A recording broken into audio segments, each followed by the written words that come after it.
इस चैनल पर आपको भक्ति कहानी और कथा सुनने को मिलेगा। अगर आप नए हो तो वीडियो को लाइक और सब्सक्राइब जरूर करें। तो चलिए इस कथा को शुरुआत करते हैं। तुलसी विवाह की पौराणिक कथा। एक प्रस्तावना। तुलसी विवाह का महत्व। हिंदू धर्म में तुलसी विवाह का विशेष स्थान है। यह एकमात्र ऐसा अनुष्ठान है जिसमें भगवान विष्णु और देवी तुलसी, जो वास्तव में एक देवी के रूप में अवतरित हुई थीं, का विवाह मनाया जाता है। यह विवाह कार्तिक मास के शुक्ल पक्ष की एकादशी या द्वादशी तिथि को मनाया जाता है, जिसे देवउठनी एकादशी भी कहते हैं। इस दिन भगवान विष्णु 4 माह की योग निद्रा से जागते हैं और पृथ्वी पर पुनः धार्मिक कार्यों की शुरुआत होती है। इसलिए इस दिन से विवाह और शुभ कार्य प्रारंभ करने की परंपरा है। तुलसी विवाह का आयोजन न केवल धार्मिक दृष्टि से महत्वपूर्ण है, बल्कि इसमें स्त्री के सौभाग्य, परिवार की समृद्धि और भक्ति की स्थिरता का भी प्रतीकात्मक अर्थ निहित है। इस कथा के पीछे एक गहरा रहस्य और पवित्र प्रेम कथा छिपी है। देवी वृंदा और भगवान विष्णु शंकर के रूप की। देवी वृंदा की उत्पत्ति। बहुत समय पहले दैत्यों के राजा जालंधर नाम का एक महान योद्धा हुआ। उसका जन्म समुद्र के गर्भ से हुआ था। जब समुद्र मंथन हुआ, तब एक जल की लहर से जालंधर उत्पन्न हुआ।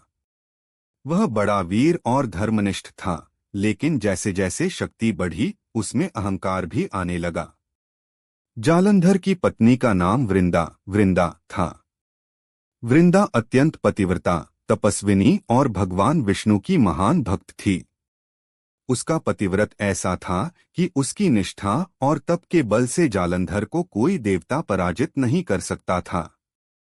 देवताओं ने जालंधर के आतंक से त्रस्त होकर भगवान विष्णु से विनती की, हे विष्णु, जालंधर अपनी पत्नी वृंदा के पतिव्रत बल से अजेय बन गया है। कृपा कर इसका अंत करें। 3 विष्णु का छल। भगवान विष्णु जानते थे कि जालंधर का वध तभी संभव है जब वृंदा का पतिव्रत भंग हो। उन्होंने एक योजना बनाई। जब जालंधर देवताओं से युद्ध करने गया, तब भगवान विष्णु ने जालंधर का रूप धारण किया और वृंदा के सामने प्रकट हुए। वृंदा ने सोचा कि उसका पति लौट आया है। उसने अपने पति का स्वागत किया, पूजा की और स्नेह प्रकट किया। उसी क्षण उसका पतिव्रत भंग हो गया। जब वृंदा को ज्ञात हुआ कि उसके समक्ष उसका पति नहीं बल्कि भगवान विष्णु हैं, तो उसे गहरा दुख हुआ। वह क्रोधित और आहत होकर बोली, हे विष्णु, आपने धर्म की मर्यादा तोड़ी है। आपने मेरी पतिव्रता का अपमान किया है। मेरे पति का वध आपने छल से करवाया, इसलिए आप भी मेरे समान पृथ्वी पर दुख झेलेंगे। यह कहकर उसने भगवान को शाप दिया कि आपको भी एक दिन स्त्री के वियोग में भटकना पड़ेगा। यह शाप बाद में रामावतार में फलित हुआ, जब भगवान विष्णु ने श्री राम के रूप में जन्म लिया और सीता माता के वियोग में दुख भोगा। 4 वृंदा का पत्थर बनना और तुलसी में रूपांतरण।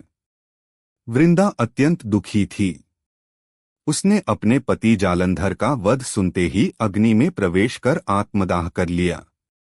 जब वह अग्नि में समा गई, तब भगवान विष्णु ने उसकी भस्म को लेकर कहा, हे वृंदा, तुम्हारा यह शरीर पवित्र था, तुम्हारी भक्ति अमर है, तुम सदा मेरे समीप रहोगी। भगवान ने उसके भस्म को पृथ्वी पर छिड़क दिया और उसी भस्म से एक पवित्र पौधा उत्पन्न हुआ, तुलसी। इस प्रकार देवी वृंदा तुलसी के रूप में अमर हो गईं। भगवान विष्णु ने कहा, जो भी मनुष्य तुलसी की पूजा करेगा, वह मेरे परम धाम को प्राप्त करेगा। तुलसी के बिना मेरी पूजा अधूरी है। इसीलिए तुलसी को विष्णुप्रिया अर्थात विष्णु की प्रिय कहा जाता है। 5 भगवान विष्णु और तुलसी का विवाह। वृंदा के प्रति अपने अपराध का प्रायश्चित करने और उसके पतिव्रत की महिमा को सम्मान देने के लिए भगवान विष्णु ने शालिग्राम रूप में उससे विवाह करने का संकल्प लिया। शालिग्राम एक विशेष प्रकार का काला शिलाखंड भगवान विष्णु का ही प्रतीक रूप है। इस दिव्य विवाह की कथा युगों युगों तक प्रसिद्ध रही। तब से कार्तिक शुक्ल एकादशी को भगवान विष्णु, शालिग्राम और देवी तुलसी पौधा या तुलसी माता का विवाह संपन्न किया जाता है। 6. तुलसी विवाह की पूजा विधि। 1. तैयारी। तुलसी विवाह सामान्यतः घरों, मंदिरों या विवाह मंडपों में किया जाता है। कार्तिक मास के इस दिन लोग अपने आंगन या छत पर तुलसी का मंडप बनाते हैं। तुलसी के पौधे को नए वस्त्रों, आभूषणों, फूलों, केले के पत्तों और दीपों से सजाया जाता है। 2. वरवधू के रूप में पूजन। तुलसी को वधू और शालिग्राम या विष्णु की मूर्ति को वर माना जाता है। दोनों की मूर्तियां या प्रतीक आमने सामने रखे जाते हैं। फिर एक ब्राह्मण या गृहस्थ व्यक्ति पंडित की तरह विवाह का विधिवत आयोजन करता है। मंगलाचरण, गणेश वंदना, कलश स्थापना, देवी देवताओं का आह्वान, वरमाला, कन्यादान, फेरे और मंगलसूत्र।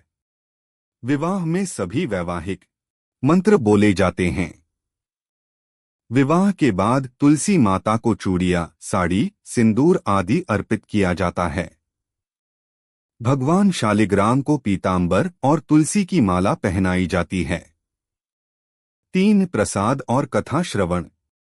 विवाह पूर्ण होने के बाद तुलसी विवाह की कथा, वृंदाजालंधर की कथा सुनाई जाती है। फिर तुलसी दल, पत्ते, पंचामृत और हलवा पूड़ी का प्रसाद बांटा जाता है। 7. तुलसी विवाह का आध्यात्मिक अर्थ। यह विवाह केवल एक धार्मिक अनुष्ठान नहीं बल्कि भक्ति और निष्ठा का प्रतीक है।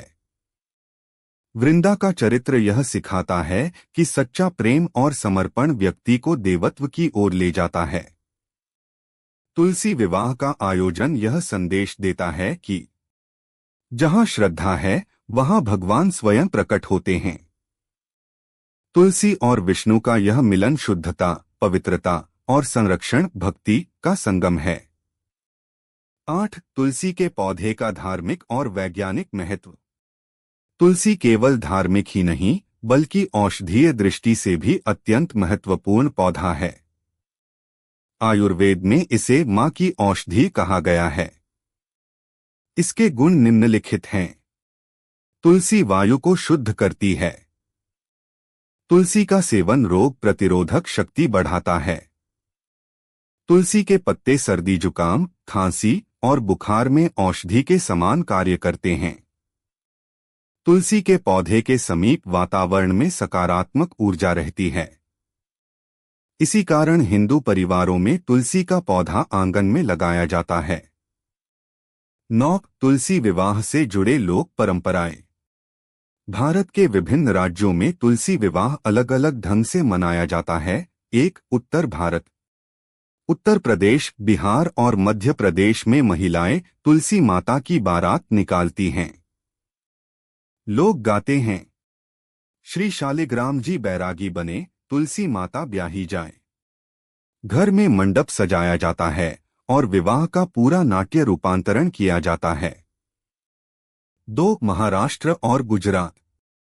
यहाँ तुलसी विवाह को तुलसी विवाहोत्सव कहा जाता है।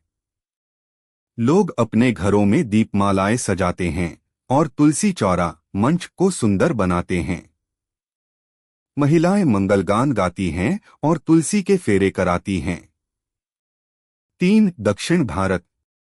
कर्नाटक, तमिलनाडु और आंध्र प्रदेश में तुलसी विवाह के दिन तुलसी के पौधे को नई साड़ी, गहने और सिंदूर से सजाया जाता है। भगवान विष्णु या श्री कृष्ण की मूर्ति को वर बनाया जाता है और विवाह संस्कार पूरे विधि विधान से होता है।